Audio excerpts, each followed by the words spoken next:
इस देश का पहला लोकतंत्र का मानक गढ़ा राम ने, जिसने कहा कि जनता ही सदैव सत्य नहीं है, नीति सत्य है।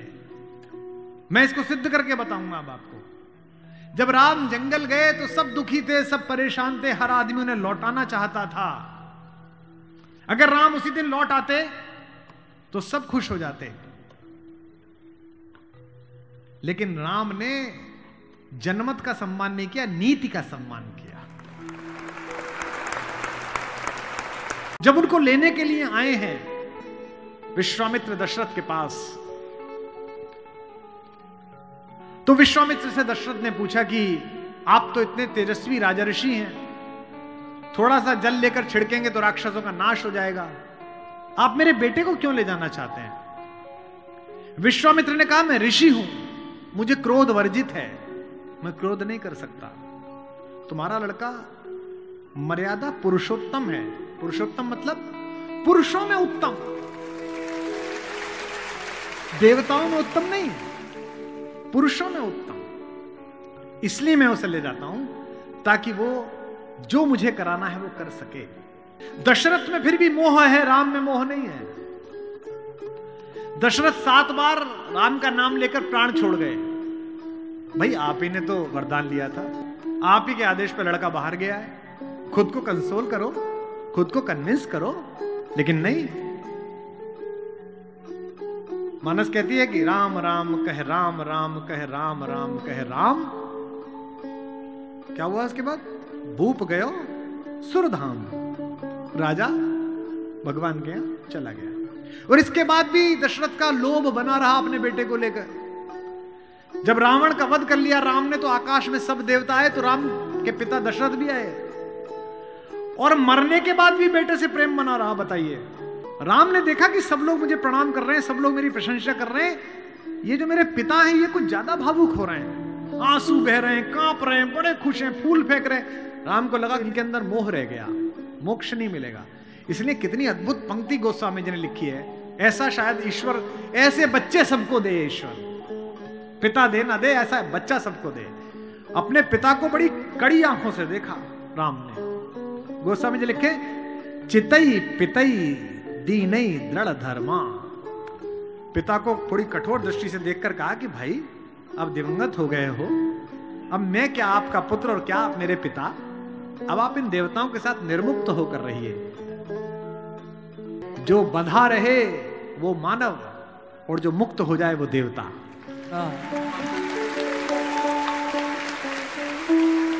इसीलिए राम चाहते हैं कि उनके पिता मुक्त हो जाएं। राम वन जा रहे हैं, पूरी अयोध्या आंसुओं से भरी हुई है। गोस्वामी जी लिखते हैं, तापस वेश विशेष उदासी, 14 बरस राम वनवासी। 14 साल के लिए राम वन जा रहे हैं। अगर कभी समय मिले तो श्रीमद् वाल्मीकि रामायण का वो 3 पेज पढ़ना जहां कौशल्या अपने बेटे को समझा रही है। अद्भुत है वो, रोती जा रही है और समझा रही हैं। कौशल्या का स्वस्ति वाचन गोस्वामी जी लिखते हैं कि बंदहु कौशल्या दिशि प्राची, प्राची दिशा, पूरब दिशा जैसी मैं कौशल्या को प्रणाम करता हूं। क्यों? जिसकी कोख से ये सूर्य पैदा हुआ है। क्योंकि सूर्य कहां से निकलता है? पूरब से निकलता है। कीरति जासु सकल जग माची। कौशल्या स्वस्ति वाचन कहती हैं। भरा हुआ कंठ है, आंसू बह रहे हैं, और राम से कहती हैं कि हे राम, जंगल में प्रकृति तेरी सरीसृपों से रक्षा करे, सांपों से रक्षा करे। कहती हैं कि इंद्र तेरी रक्षा करे, मरुत तेरी रक्षा करे, वरुण तेरी रक्षा करे, और बेटा जो जो तेरी रक्षा करता रहेगा मैं रोज उसका यहां दीपक जलाऊंगी। लेकिन एक बात जो आखिर में कहती हैं, वही राम की मां हो सकती थी। और बेटा तू ये मत पूछना जंगल में और जहान में, नगर में रास्ता कौन सा हो, तू जिसका प्रतीक है सत्य, उसी के रास्ते पर चलना। और फिर एक बात कहती हैं, और चिंता मत कर, जिस धर्म की तू रक्षा करता है वो धर्म तेरी रक्षा करेगा। धर्मो रक्षति रक्षितः, धर्म रक्षा करता है। तो राम तुम उसी मार्ग पर चलो जो सत्य हो, कल्याणकारी हो, वो तुम्हारी रक्षा करेगा। ऐसे राम का निर्माण ऐसे परिवार के साथ हुआ है। उनके चारों तरफ जो परिजन हैं, जो उनके लोग हैं, राम के भाई भरत, जिन पर सबसे कम चर्चा होती है, सबसे कम भरत पर बोला गया है। लक्ष्मण उनके साथ 24 घंटे रहते हैं। शत्रुघ्न पर तो कम ही बोला गया है, भरत पर सबसे कम बोला गया है। सरस्वती ने देवताओं के कहने पर मंथरा की बुद्धि फेर दी। सरस्वती ने देवताओं के कहने पर कैकेयी की बुद्धि फेर दी। लेकिन जब भरत ने कहा कि मैं भैया को वापस लेने जा रहा हूं, तो देवताओं में खलबली मच गई। बोले यार अभी तो गया है ये, और इसको लेने ही चल दिया, और राम भावुक भी है, इसके प्रेम में वापस ना आ जाएं। तो देवताओं ने सरस्वती को कहा कि तुम जरा बात कर दो।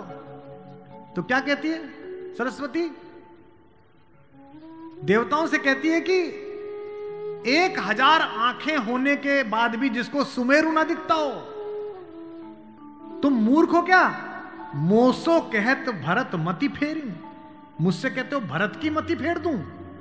दुनिया में किसी की भी बुद्धि भ्रष्ट कर सकती हूं, भरत की बुद्धि भ्रष्ट नहीं होती मेरे करने से।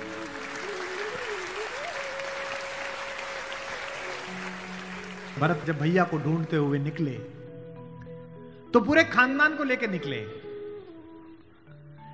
भरत ने कहा किसी की तो मान लेंगे, कौशल्या की मान लेंगे, ससुर को भी लेकर गए।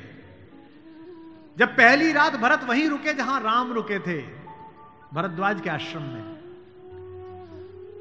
सुबह चलते समय भरत संकोच में थे, तो भरद्वाज ने कहा कि राजन, क्योंकि राजा हो चुके थे, आपके चेहरे पर संकोच है। तो भरत ने डरते हुए कहा कि महर्षि मैं डरा हुआ हूं, मेरी मां ने इतनी बदतमीजी की बात कर दी, मैं बाहर था। भरत को नहीं बताया गया था कि पिता दिवंगत हो गए, पता है आपको ये बात थी? भरत को संदेश भेजा गया था तो उसमें यह नहीं कहा गया था कि पिता एक्सपायर कर गए, यह कहा गया था कोई इमरजेंसी है, घर आओ। अयोध्या के बाहर नंदीग्राम में इनके पूर्वजों का एक मंदिर था, जहां इनके पूर्वजों की प्रतिमाएं लगी हुई थी, मानधाता की, दिलीप की, रघु की, अज की, नहुष की। वहां भरत रास्ते में रुके अपनी सेना के साथ पूजन करने के लिए कि पूर्वजों का पूजन कर लूं, पुरखों का। पुरोहित ने हाथ में थाली दी, तो पहले इसका पूजन प्रथु, जो सबसे पहले जिनके कारण ये पृथ्वी कहलाती है, इनके घर के, फिर मानधाता का, फिर राजा बलि का जिन्होंने अपना मांस दे दिया था, रंतिदेव का। पूजन करते करते अज, रघु, दिलीप तक आए, और जैसे ही उन्होंने अगली मूर्ति देखी तो देखी पिताजी की मूर्ति। तेज तो थे ही, उन्होंने पुरोहित की तरफ देखा कि ये क्या? पुरोहित की आंख में आंसू, उसने कहा कि महाराज नहीं रहे, और भरत के हाथ से थाली छूट गई। भरत ने कहा मुझे किसी ने बताया क्यों नहीं कि पिताजी दिवंगत हो गए, क्या हुआ था? बोले राम को वनवास मिल गया। भैया को वनवास क्यों मिल गया? आपकी मां ने मांग लिया। भरत घोड़ा दौड़ाते हुए अयोध्या तक पहुंचे, रोते हुए। सोच के देखिए, भरत जैसा भाई, भ्रातृत्व में राम किसी का उदाहरण नहीं देते, लक्ष्मण का भी नहीं देते। जब हनुमान को गले लगाते हैं तो ये नहीं कहते कि तुम लक्ष्मण जैसे भैया हो मेरे, तुम मोहि प्रिय ही भरत संभाए। देना हुआ है जब कोई प्यारा उदाहरण, हमने दिया है सिर्फ तुम्हारा उदाहरण।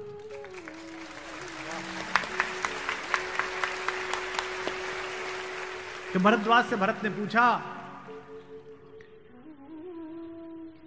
कि भैया मुझे माफ तो कर देंगे ना? मैंने इतनी बड़ी गलती की, एक ऐसी गलती जो भरत ने की नहीं, उसके पश्चाताप में है भरत। मां ने इतनी गलती की, मुझे माफ तो कर देंगे? भरद्वाज ने कहा हे राजन, मुझे पता नहीं कि तुम्हारे बड़े भाई तुम्हें कितना प्रेम करते हैं या नहीं, लेकिन जब वो यहां से जा रहे थे और सुबह के समय उन्होंने गंगा पार करने के लिए पुरोहित को बुलाकर स्वस्ति वाचन का मंत्र किया, तो बड़े खुश थे, प्रसन्न थे कि मैं वनवास पे जा रहा हूं, चेहरे पे मुस्कुराहट थी। लेकिन पुरोहित ने हाथ में जल दिया, और जैसे ही पुरोहित के मंत्रों के बीच में निकला कि जम्बू द्वीपे भरत खंडे, और जैसे ही भरत सुना, राम के हाथ से जल गिर गया और वो जमीन पर गिर पड़े और हाय भरत चिल्लाने लगे। इतना प्रेम तुम्हें राम करते हैं।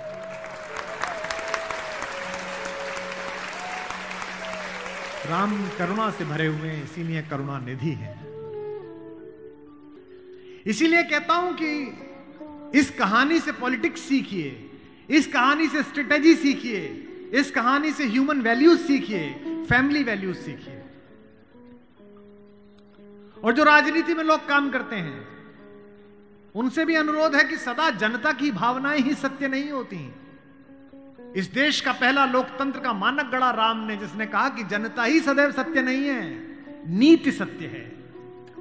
मैं इसको सिद्ध करके बताऊंगा अब आपको। जब राम जंगल गए तो सब दुखी थे, सब परेशान थे, हर आदमी उन्हें लौटाना चाहता था। अगर राम उसी दिन लौट आते तो सब खुश हो जाते, लेकिन राम ने जनमत का सम्मान नहीं किया, नीति का सम्मान किया। जब पहली बार चित्रकूट पहुंचे तो वन देवी उनका स्वागत करने के लिए आई। वन देवी ने पूछा कि आप मेरे यहां विश्राम करने आए हैं, मैं आपके लिए क्या कर सकती हूं। तो राम ने क्या मांगा होगा सोचो।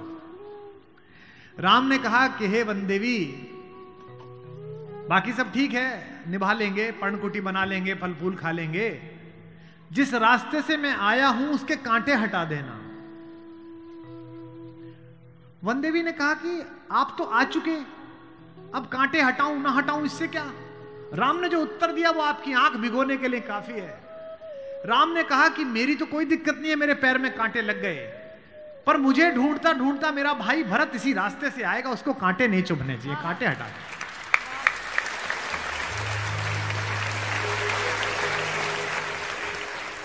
तो वन देवी को जिज्ञासा हुई। वन देवी ने कहा कि यथाज्ञा पयति महाराज, हे महाराज, आपने जो आज्ञा दी मैं कर दूंगी। एक छोटी सी मेरी जिज्ञासा है,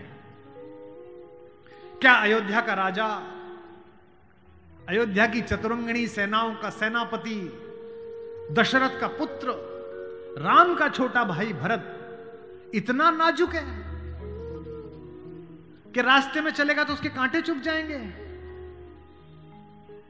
राम ने कहा नहीं, वो तो वज्र के समान है, उसकी छाती से टूटकर तो इंद्र का वज्र टूट जाता है, ये कांटे उसे परेशान नहीं करेंगे। वन देवी ने कहा फिर क्यों हटा दूं? बोले परेशानी यह है कि जब उस रास्ते पर आएगा अगर एक कांटा भी चुभा तो उसका दिल यह सोचकर टूट जाएगा कि मेरे कारण मेरे भैया को इन कांटों को झेलना पड़ा है।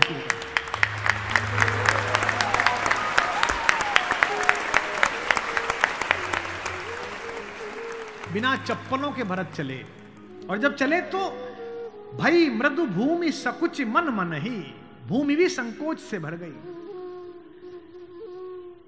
कोमल चरण चलत बिनु पनहि, कोमल चरण चलत बिनु पनहि, भई मृदु भूमि सुकुचि मन मनि। इसका मतलब ये है कि भगवान स्वयं कष्ट सह सकते हैं, पर जो उन्हें प्रेम करता है वो कष्ट सहे ये उन्हें स्वीकार नहीं।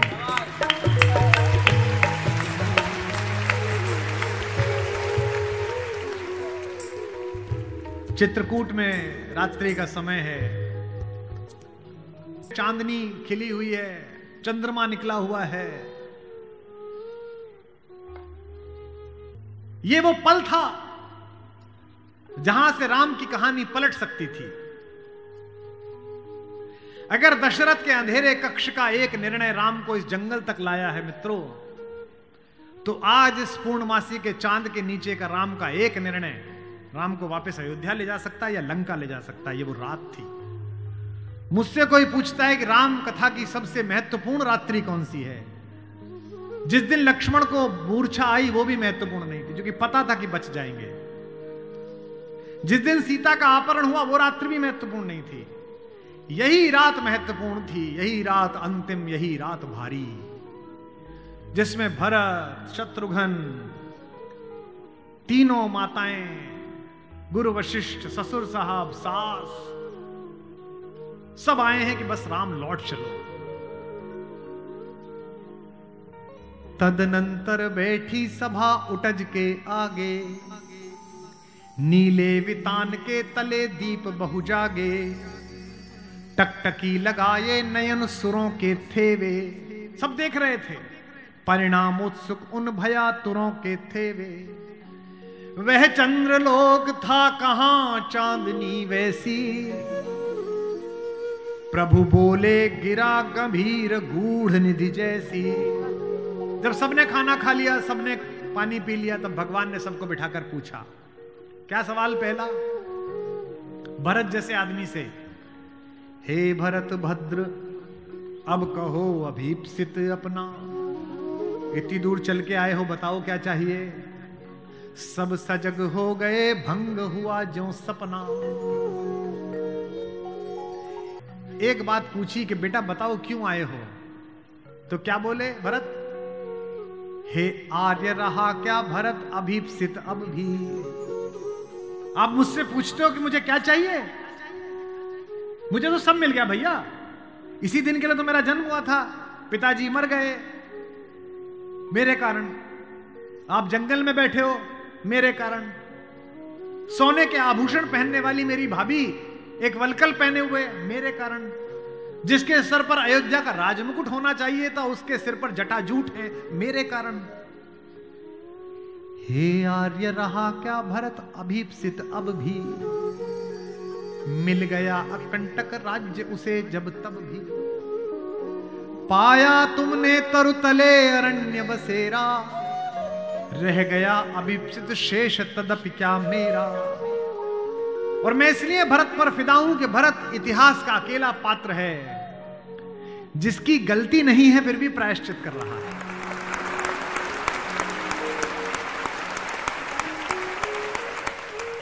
भरत अकेले हैं जिनकी कोई गलती नहीं है, उनकी मां की गलती है और वो प्रायश्चित कर रहे हैं। यहीं से राम का लोकतंत्र प्रारंभ होता है। कैसे? पूरी अयोध्या सोचती है कि कैकेयी अपराधीन है। राम उस रात दो काम करते हैं। भरत को लोकतंत्र का मंत्र देते हैं और कैकेयी को स्वीकार करके क्षमा का मंत्र देते हैं। उन्हें पता था कि अगर भरत लौट भी जाएगा तो जीवन भर मां से बात नहीं करेगा, पूरी अयोध्या इनके नाम पर नाराज रहेगी। इसलिए जब तीनों माएं पहुंची हैं, प्रथम राम भेंटी कैकेयी। राम ऐसे थोड़ी है कि हायरार्की नहीं जानते हो कि पहले अपनी बड़ी मां का प्रणाम करें, फिर सुमित्रा का प्रणाम करें, फिर कैकेयी का प्रणाम करें। उनको पता था कि कैकेयी के बारे में लोगों के मन में अच्छी धारणा नहीं है। अगर देश के प्रधानमंत्री, आपके प्रदेश की मुख्यमंत्री किसी ऐसे व्यक्ति को मिल लें जिसके बारे में आपकी अच्छी धारणा न बन रही हो, तो आपकी धारणा बदलती है कि प्रधानमंत्री मिले थे, मुख्यमंत्री मिली थी, इसका मतलब अच्छा है। अगर ऐसे व्यक्ति की प्रशंसा कर दें, वो तो राम है, उनको पता है कि कैकेयी की मनोदशा कैसी है। और कैकेयी खुद कहती भी है, कहती है बेटे मुझसे जो अपराध हुआ है वो किसी से नहीं हुआ है। कहते आते थे अभी सभी नरदेही, माता न कुमाता पुत्र को पुत्र भले ही, पर हाय आज यह सुने विरुद्ध विधाता, है पुत्र पुत्र ही बनी कुमाता माता। क्या कहती हैं? युग युग तक चलती रहे कठोर कहानी, थी रघुकुल में भी एक अभागिन रानी, थूके मुझ पर त्रैलोक्य भले ही थूके, जो कोई कह सके कहे क्यों चूके। लेकिन एक बात मांगती हूं राम तेरे दरबार में, छीने न भरत का किंतु मातृपद मुझसे, रे राम दुहाई करूं और क्या तुझसे।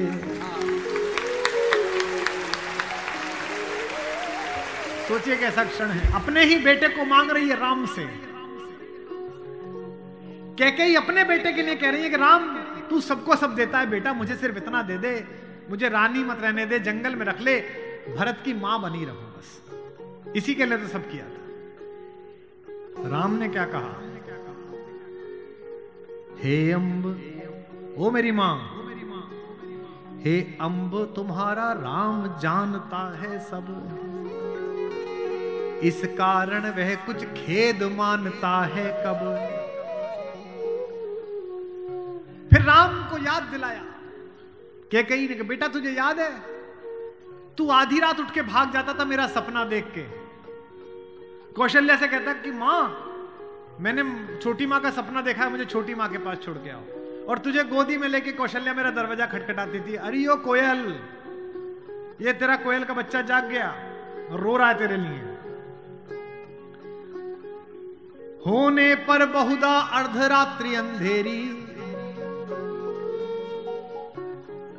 होने पर बहुधा अर्धरात्रि अंधेरी, जी जी आकर करती पुकार थी मेरी। लो कुहुकुनी, ओ कोयल, लो कुहुकुनी तेरा कुहुक राम यह जागा। लो कुहुकुनी अपना कुहुक राम यह जागा। निज मंझली मां का स्वप्न देख उठ भागा। होने पर बहुधा अर्धरात्रि अंधेरी,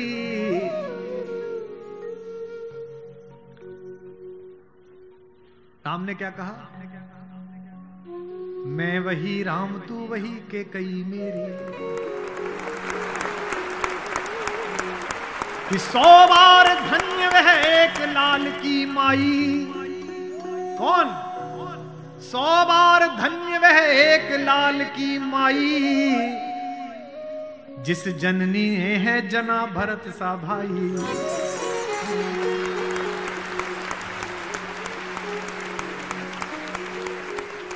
पागल सी प्रभु के साथ सभा चिल्लाई।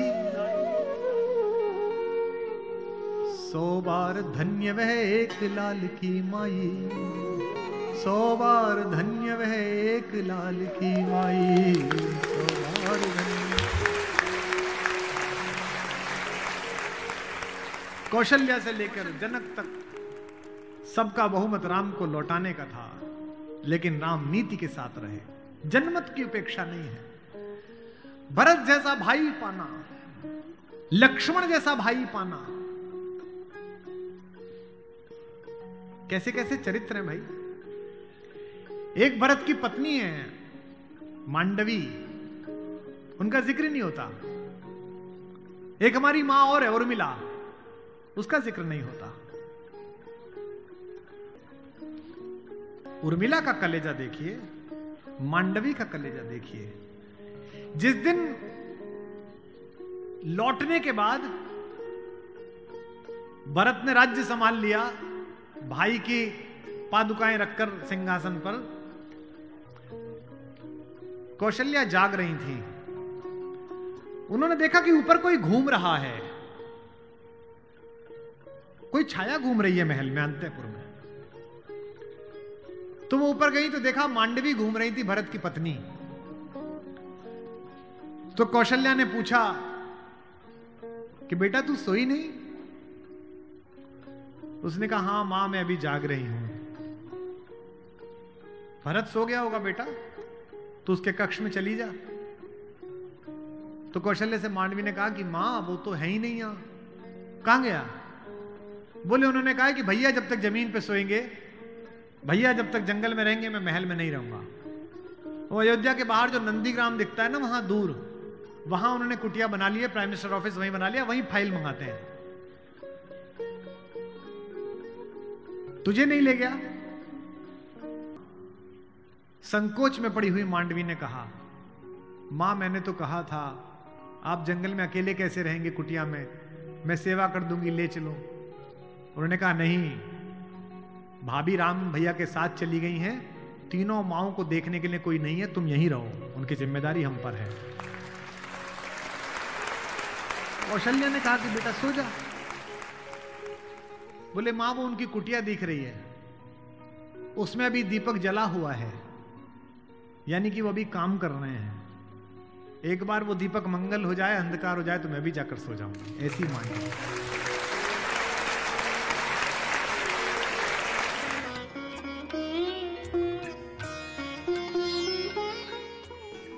इस मंच पर 3 दिन से मेरे पार्श्व में आशीर्वाद की मुद्रा में शेषनाग के प्रतिनिधि लक्ष्मण लाल खड़े हैं। उनके लिए पहली बार एक पंक्ति पढ़ रहा हूं उमाकांत जी की। उसमें उन्होंने कहा कि दुनिया में हर आदमी की परछाई काली है, एक राम ही पृथ्वी पे आए जिनकी उजली परछाई है, जिसे लक्ष्मण कहते हैं।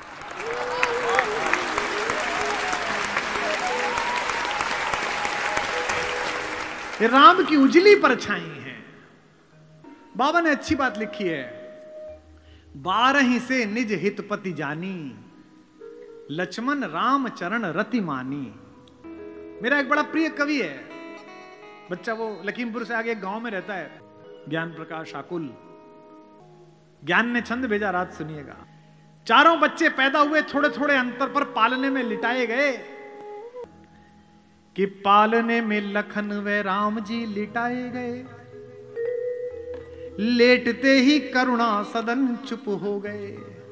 राम तो लेटते ही चुप हो गए, हल्का सा पालना हिला।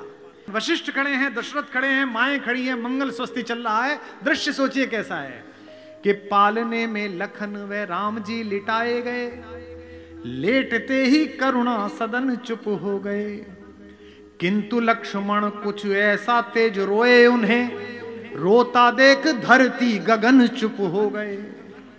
बहुत रोए। राजवैद्य आए कोई रोग न बता सका तो, राजवैद्य आए कोई रोग न बता सका तो, ज्योतिषी भी करके यतन चुप हो गए। और लक्ष्मण कैसे चुप हुए रोते हुए? गुरु ने उठाया और लखन को राम के चरण में लिटाया तो लखन चुप हो गए।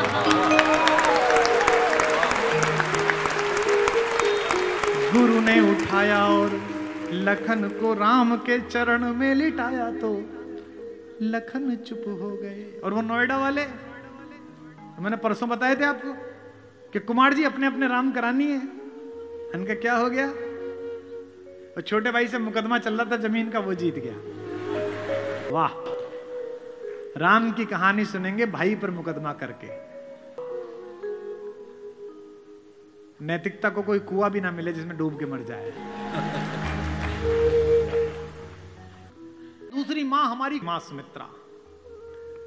लक्ष्मण पूछने के लिए गए कि मां, मैं अयोध्या में रहूं या भैया जंगल जा रहे हैं उनके साथ चला जाऊं? तो मां ने क्या कहा?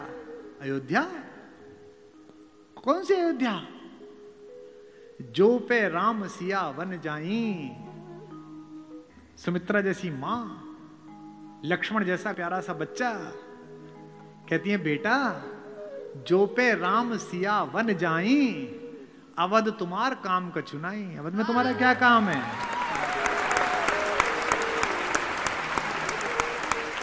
जहां राम है वहीं अयोध्या है।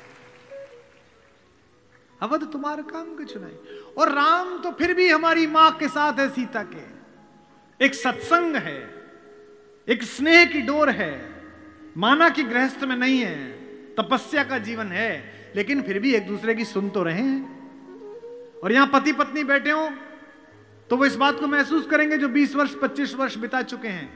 एक समय आता है जब आपका कोई प्रेम का बहुत ज्यादा डोर नहीं होती, एक दूसरे के साहचर्य की होती है कि रहनी चाहिए यहीं। और पति को भी लगता है ये रहनी चाहिए और पत्नी को भी लगता है कि रहना चाहिए। हमारे माहेश्वर तिवारी ने पंक्ति लिखी है, इस हॉल में बैठी सारी भाभियों को और माओं को समर्पित करता हूं। एक तुम्हारा होना क्या से क्या कर देता है, एक तुम्हारा होना क्या से क्या कर देता है, बेजुबान छत दीवारों को घर कर देता है। राम के साथ तो फिर भी सीता हैं। हमारी माता उर्मिला तो अकेली हैं। उनसे तो पूछा भी नहीं गया है कि अनुमति ली जाए कि नहीं ली जाए। एक दृश्य है चित्रकूट में, जहां पहली बार उर्मिला, मांडवी और श्रुतकीर्ति आई हैं अपनी सास के साथ राम को मनाने। तो सीता तो बड़ी बहन है, बड़ी बहनें छोटी बहनों का हित समझती हैं। लड़कियों में होता है कि छोटी की बात समझ लेती हैं, माता पिता की आवश्यकता नहीं होती, खुद ही कर देती हैं। सीता समझ गई कि उर्मिला आई है और संकोच में अपने पति से मिल भी नहीं रही है, और लक्ष्मण इतना संकोची है कि मिलेगा भी नहीं उर्मिला से। तो भाभी ने बुला के कहा कि बेटा इधर आओ। लक्ष्मण ने कहा जी भाभी, वो मेरी कुटिया में बेटा फूलों की डाली रखी है, वो जरा डाली उठा लाओ, माला बनानी है देवताओं के लिए। उनको पता है कि उनकी कुटिया में उर्मिला बैठी है, उन्हें लगा इस बहाने ही दोनों थोड़ा मिल लेंगे। उत्साह में भरे हुए लक्ष्मण के भाभी का काम करने जा रहा हूं, खटखट खटखट खटखट पहुंचे। जैसे ही झोंपड़ी का दरवाजा खोला और अंदर घुसे, देखा उर्मिला। सोच के देखिए क्या बीती होगी। जिससे बिना बात किए चले आए, जिससे बिना अनुमति लिए चले आए, सप्तपेदी के 7 फेरों में जिसके साथ शपथ खाई थी कि तेरा साथ नहीं छोड़ूंगा, राम के अनुराग में जिसे छोड़कर चले आए, वो उर्मिला। और जिसने अपनी बड़ी बहन सीता को आदर्श माना और इस बात को स्वीकार कर लिया कि कोई बात नहीं, चले गए तो कोई बात नहीं, वो लक्ष्मण दोनों एक दूसरे के साथ कैसे सामने आए होंगे। उर्मिला खड़ी हुई, मुस्कुराई, रोई नहीं।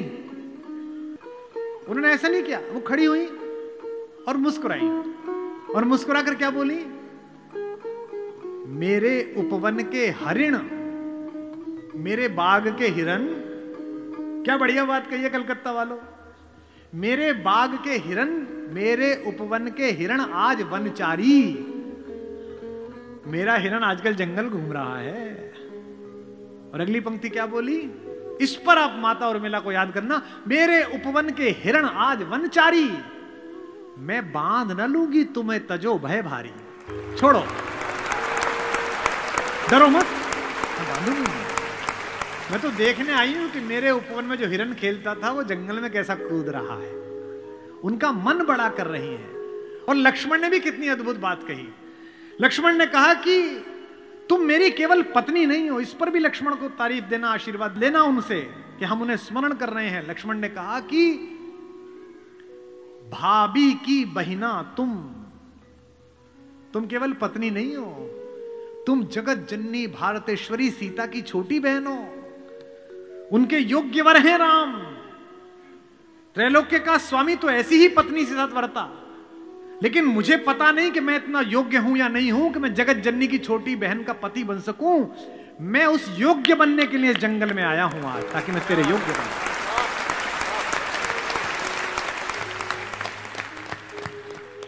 भाभी की भगनी तुम केवल अर्थ नहीं मेरे उपभोग, तपने दो वन में कुछ मुझको बनने दो केवल निज योग्य।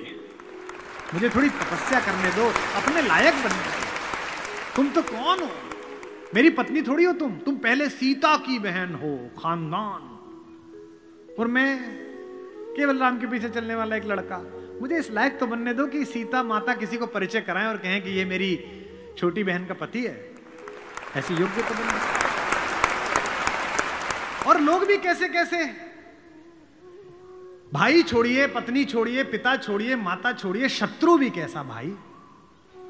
इस कहानी का तो विलेन भी कितना खूबसूरत है, कितना कमाल का विलेन है। उत्तम कुल पुलस्त मुनि नाती, पुलस्त का नाती है भगवान शंकर का अनन्य भक्त। दशग्रीव,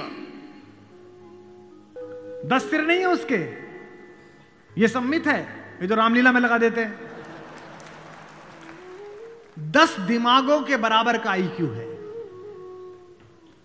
जिसके ऊपर 10 सिरों की कृपा चलती हो, 10 काम एक साथ करता हो, 10 तरह से सोचता हो, उसका नाम दशानन है। 10 सिर वाला है वो। 9 ग्रह उसके चरणों में लेटे हुए हैं। शनि के ऊपर तो पैर रखे बैठा है। फिर भी राम से हार गया। क्यों हार गया, कारण बताता हूं। राम इच्छाओं से मुक्त हैं और रावण इच्छाओं के पाश में बंधा हुआ।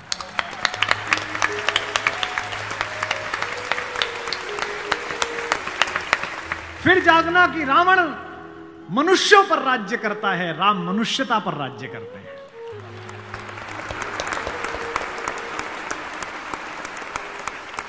आपको पता है कि जब भगवान ने युद्ध शुरू किया तो पूजा की। राम ने कहा जामवंत से, जामवंत सबसे सीनियर हैं, वो भी ब्रह्मा जी के पोते हैं, रावण के दादाजी के दोस्त हैं, पुलस्त्य मुनि के नाना के। कहा कि प्रभु महाराज जामवंत जी, मैं युद्ध करने जा रहा हूं, उससे पहले मैं पूजा करना चाहता हूं। जामवंत ने कहा करिए महाराज। तो बोले मेरे आराध्य तो शंकर हैं, शंकर राम की पूजा करते हैं और राम शंकर की पूजा करते हैं, इस कहानी से बड़ा समन्वय किसी का नहीं हो सकता। जामवंत ने कहा पूजा कर लीजिए महाराज। बोले मुझे एक ऐसा पंडित चाहिए जो शैव हो, शिव को मानने वाला, और मैं वैष्णव हूं तो वैष्णव भी हो। उन्होंने कहा कि इस जंगल में, इस युद्ध क्षेत्र में ऐसा कोई पंडित कहां मिलेगा भगवान। तो उन्होंने कहा पूजा कैसे होगी फिर। तो जामवंत ने कहा एक पंडित मेरे ध्यान में है, पर वो आपका पुरोहित बनेगा नहीं। बोले कौन। बोले पुलस्त्य मुनि का नाथी महारथी रावण, वो शिव का भक्त है और वैष्णव भी है, उससे करा लीजिए। सोचिए जिसको हराने जा रहे हैं उससे पूजा। राम ने जामवंत से कहा कि महाराज पूछ के तो आइए, अगर महापंडित रावण आज्ञा दे दें इस यज्ञ के लिए तो मैं कर लूं। रावण को पता चला कि जामवंत बुलाने आए हैं। रावण ने अपने सैनिकों से कहा कि जैसे ही दादा जामवंत आए कोई उनसे प्रश्न ना करे, उन्हें बस महल का मार्ग दिखा दे, हाथ जोड़ के सब चरण छुएं। जामवंत पहुंचे, रावण किले के द्वार पर चरण छूने आया, कहा कि पितामह मैं आपको प्रणाम करता हूं, मैं धन्य हुआ कि आप पधारे। जामवंत ने कहा कि मैं बहुत प्रसन्न हुआ तुम्हारी अतिथि सेवा देखकर। बिठाया, पूछा कैसे आए हैं। जामवंत ने कहा मैं एक इच्छा लेकर तुम्हारे पास आया हूं। एक मेरे साथ दो जजमान हैं, वो एक यज्ञ करना चाहते हैं युद्ध शुरू करने के लिए। उन्हें एक ऐसे पंडित की आवश्यकता है जो शैव भी हो और वैष्णव भी। तुमसे अधिक गुणी व्यक्ति तो पृथ्वी पर नहीं है, क्या उनका पुरोहित बन सकोगे। क्या पूछा रावण ने, पहला क्या करैक्टर है। वाह। रावण ने कहा जहां तक मुझे सूचना है आपके दोनों यजमान अयोध्या के निर्वासित राजकुमार राम और लक्ष्मण तो नहीं है। जामवंत ने कहा हां दशशीष, वे ही दोनों हैं, क्या आप स्वीकार करेंगे। उसने हां ना नहीं करी, फिर बोला क्या उनके यज्ञ का उद्देश्य लंका विजय है। जामवंत ने कहा हां उनका यही उद्देश्य है, क्या आप स्वीकार करेंगे। उसने कहा मैं तो जिज्ञासा के लिए पूछ रहा था, अन्यथा द्वार पर आकर किसी पंडित से कोई यज्ञ के लिए कहे, अस्वीकार करना उसका धर्म ही नहीं है। मैं आपके साथ चलूंगा और उनका यज्ञ कराऊंगा।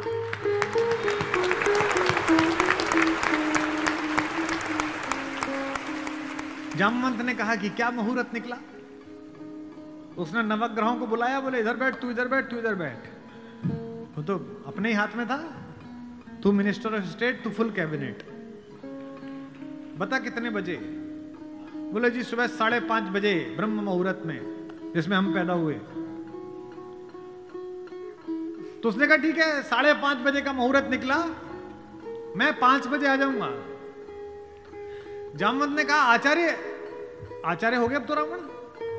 आचार्य पूजा के लिए क्या व्यवस्था करनी है, क्या सामग्री लाऊं। उसने कहा आपके यजमान, मेरे यजमान जंगल में हैं, अगर यजमान के पास पूजन सामग्री ना हो तो पंडित का धर्म बनता है कि वो पूजन सामग्री लेके आए, तो मैं लेके आऊंगा।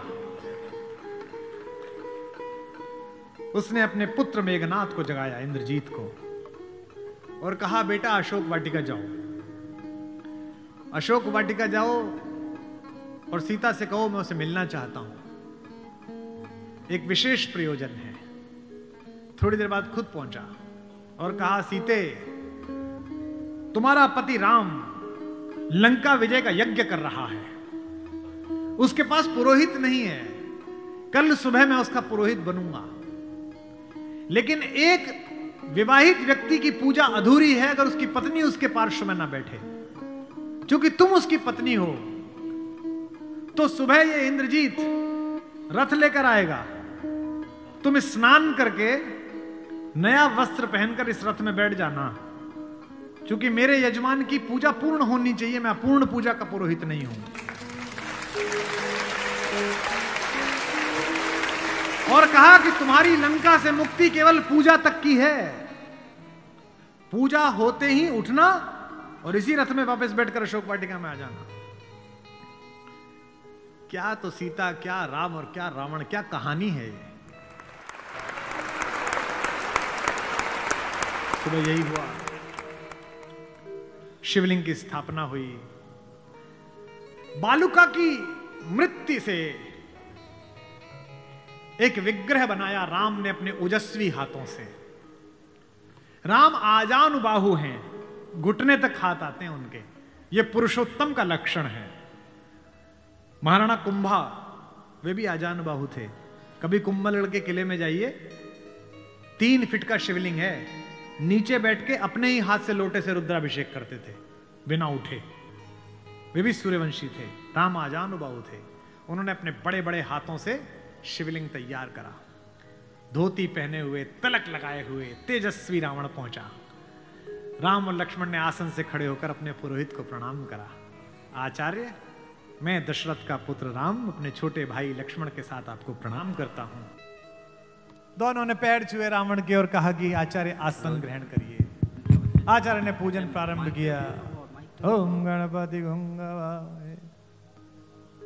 अब ये कि पत्नी कहां से आए?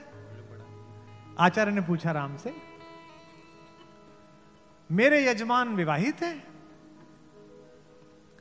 राम ने कहा हां आचार्य मैं विवाहित हूं। अपनी धर्म पत्नी से कहिए कि वो आपके पार्श्व में आकर बैठे। राम ने कहा आचार्य मेरी धर्म पत्नी मेरे साथ नहीं है। तो जामवंत ने कहा आचार्य अब पूजा कैसे होगी? बोले पितामह मैंने आपसे कहा था कि किसी यजमान के पास अगर सामग्री किसी भी तरह की पूरी ना हो, कोई व्यवस्था पूरी ना हो, तो आचार्य का धर्म है कि वो पूरी व्यवस्था बना के लाए। बेटा इंद्रजीत, यजमान की पत्नी को उनके पार्श्व में स्थापित करो। अपहरण गई हुई मां हमारी जगत जननी भारतेश्वरी पार्श्व में बैठी। पूजन प्रारंभ हुआ, सारी अर्चना हुई और पूजन के बाद रावण ने कहा कि मैं आप दोनों यजमानों को आशीर्वाद देता हूं कि आप दोनों जिस संकल्प के कारण ये पूजा कर रहे हैं, आज सारे देवता उपस्थित होकर आपके संकल्प को पूर्ण करें। मैं आशीर्वाद देता हूं। हमारे गांव में गीत गाया जाता था, बना पुरोहित रामचंद्र का जय का वर दे आया। जब चलने लगे तो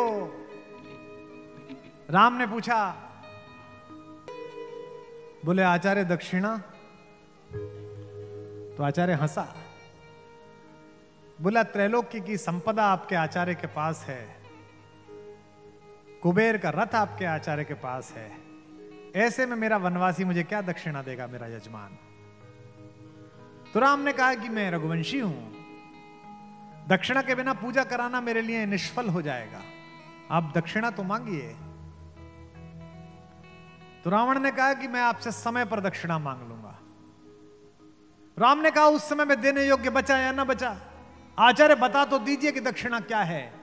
आचार्य ने दक्षिणा मांगी, उस पर रावण को भी राम की तरफ से प्रेम भेजा जा सकता है। आचार्य ने कहा मेरी दक्षिणा यही है कि आचार्य का जब अंतिम समय आए तब दोनों यजमान मेरे सामने उपस्थित रहें। एक अंतर समझ लेना राम और रावण में, आप ढूंढना आपके अंदर रावण है कि राम है। राम के पास जो है वो पर्याप्त है और रावण को जो प्राप्त है वो पर्याप्त नहीं है। रावण के पास पंचकन्याओं में पूजित हमारे मेरठ की पंचकन्याओं में सबसे सुंदर स्त्री मंदोदरी जैसी सती मां उनकी पत्नी है, लेकिन उसके बाद भी जंगल में घूमते हुए एक तपस्वी की वलकल पहने हुए युवती को अपनी रानी बनाना चाहता है। लेकिन युद्ध के आखिरी दिन जब रावण पड़ा हुआ है नीचे निश्चेष्ट, उसका शव पड़ा हुआ है, तो मंदोदरी ने विलाप करने के बाद पूछा वो कहां गया जिसने इसे मारा? लोगों ने कहा वहां बैठा समुद्र के किनारे, शाम ढल रही है, सूरज डूबने वाला है और रघुवंशी राम उदास एक पत्थर पर बैठे हुए कि इतना रक्तपात क्यों हुआ, दुखी है राम लाशों को देखकर। मंदोदरी गई, कमांडो खड़े हुए हैं उनको रोकने के लिए, लेकिन देखा कि माता मंदोदरी आ रही है तो पुलिस वाले हट गए। वानर हट गए, पीछे से पहुंची। चिंताग्रस्त राम ने अचानक एक स्त्री की छाया देखी जो पैर के आसपास आ रही है। राम सचेत होकर उठे और पलटकर कहा कि देवी, मैं आपको प्रणाम करता हूं। इस निर्जन रण क्षेत्र में आप कौन हैं? मंदोदरी ने कहा, हे राम, मैं रावण की दुर्भाग्यशाली पत्नी मंदोदरी हूं। राम ने कहा, मां, मैं आपसे क्षमा चाहता हूं। आपका पति बड़ा तेजस्वी था, महाज्ञानी था, उच्च कुल में पैदा हुआ था, ब्रह्मा का वंशज था, लेकिन उसने अनीति की थी, इसलिए मुझे उसको मारना पड़ा। मैं आपके इस शोक के लिए क्षमा चाहता हूं। मंदोदरी ने कहा, मैं इसलिए नहीं आई कि मैं तुम्हें कोसूं। राम ने पूछा, फिर किस लिए आई मां? मंदोदरी ने कहा, मैं देखने आई थी कि जिसने पूरी दुनिया पराजित कर दी, जिसने तेरे पूर्वज मानधाता तक को स्वर्ग में जाके चुनौती दे दी, जो कुबेर को कालर से पकड़ के नीचे ले आया, उस महापराक्रमी को हराया किसने? ऐसा उसमें क्या है जो मेरे पति में नहीं था? तो राम ने पूछा कि मां, आपको पता चला क्या है? बोले, हां, पता चल गया, आने से पहले ही पता चल गया। राम ने पूछा, क्या अंतर है? बोले, राम, एक मेरा पति था जो मेरी जैसी सुदर्शना होते हुए भी तेरी पत्नी चाहता था। एक तू है कि पीठ पर से भी परिस्त्री की छाया पड़ी है तो उठकर खड़ा हो गया है। ये उसमें तुझ में अंतर है।